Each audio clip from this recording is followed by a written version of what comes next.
రాష్ట్రంలోని ఉమ్మడి కరీంనగర్ను ఆదర్శ జిల్లాగా తీర్చిదిద్దుతామని రవాణా బీసీ సంక్షేమ శాఖ మంత్రి పొన్నం ప్రభాకర్ అన్నారు. తనకు రాజకీయ జీవితాన్ని ప్రసాదించింది ఎస్ఆర్ఆర్ డిగ్రీ కళాశాల అని రాజకీయ ఉద్దండులు YS Rajasekhara Reddy, Juvvadi Chokkarao, MSR G Venkataswamy నుంచి అక్షరాలు నేర్చుకున్నానని పేర్కొన్నారు. మంత్రిగా బాధ్యతలు చేపట్టిన తర్వాత తొలిసారిగా బుధవారం పొన్నం కరీంనగర్ వచ్చారు. నగరంలోని ఇందిరా చౌక్లో ఏర్పాటు చేసిన విజయ భేరీ సభలో ఆయన మాట్లాడుతూ సహచార మంత్రి దుద్దిళ్ల శ్రీధర్ బాబు, మాజీ మంత్రి టి జీవన్ రెడ్డి, కాంగ్రెస్ ఎమ్మెల్యేల సహకారంతో ఉమ్మడి జిల్లాను అన్ని రంగాలు అభివృద్ధి పథంలోకి తీసుకెళ్తామన్నారు. గత ప్రభుత్వం మాటలకే పరిమితమైందని, తమది చేతల ప్రభుత్వం అన్నారు. ప్రభుత్వం మారిందని అధికారులు కూడా వ్యవస్థను మార్చుకోవాలని సూచించారు. ఢిల్లీకి రాజైనా తల్లికి కొడుకేనని తాను కరీంనగర్ బిడ్డనన్నారు.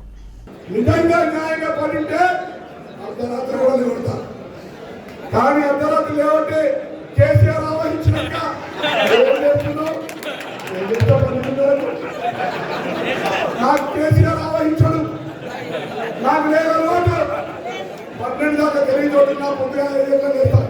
ఇక్కడ ఉన్న టౌన్ కార్యకర్తలు పొద్దున 6 గంటలకు ఇస్తాను. కానీ వాటికి ఉంటావా? 2 గంటల నుంచి జీవో నిలుస్తున్నాం. అందుకే కొద్దిసేపు పత్రాలు వస్తే పొద్దున 6 గంటలకు వాకింగ్ చేయాలి, 10:30కి అసెంబ్లీ ఉండాలి. స్పీకర్ ఎన్నిక 6 నుంచి 7 వాకింగ్, 7 నుంచి 7:30 స్నానం, 7:30 కార్లో కూర్చుంటే 10:30కు మీరు ఇంటికి ఇక్కడ కూడా ఒక నిమిషం ఇలాగయ్యా. కాంగ్రెస్ పార్టీ నిర్మాణంలో కాంగ్రెస్ పార్టీ ద్వారా మాత్రమే ఎదిగింది కాబట్టి ఇవాళ ఇక్కడ నిమిషాలు మాట్లాడుతుంటే నాకు సపోర్ట్ కాంగ్రెస్ పార్టీ మీ అందరూ.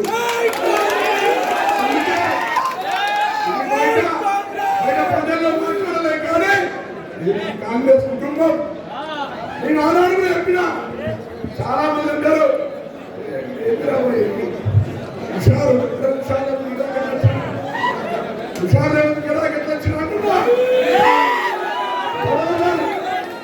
ఎవరికైనా ఏ పార్టీలైనా అవినీతి ఆరోపణలు పెట్టాలా, అసమర్థులను పెట్టాలా, సాధారణ ద్వారా చూపెట్ట మీ బిడ్డ పొందకుండా ఒక ఎంపీ అయితే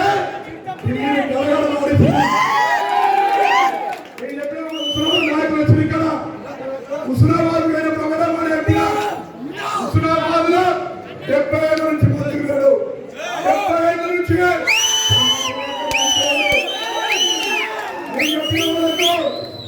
మీరు ఎట్లయితే కరీంనగర్ మా పార్లమెంట్ మెంబర్ అంటే ఎమ్మెల్యే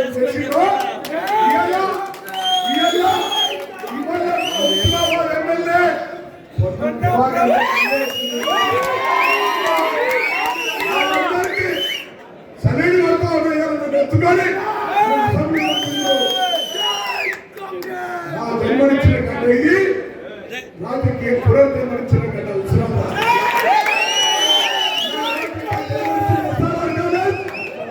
నాకు రాజకీయ జన్మనిచ్చిన తప్పకుండా మళ్ళీ ఎందుకంటే భోజనం ఉంది, అందరూ ప్రతి ఒక్కరు భోజనం చేయండి.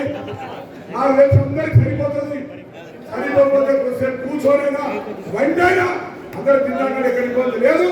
దయచేసి మరొకసారి కోరుతా ఉన్నా, మనం గెలిచినము అధికారంలో వచ్చిన సంతోషం కంటే స్థానిక సంస్థలు పార్లమెంట్ గెలిచేదాకా మనకి ఎన్నికలు ఉన్నాయి.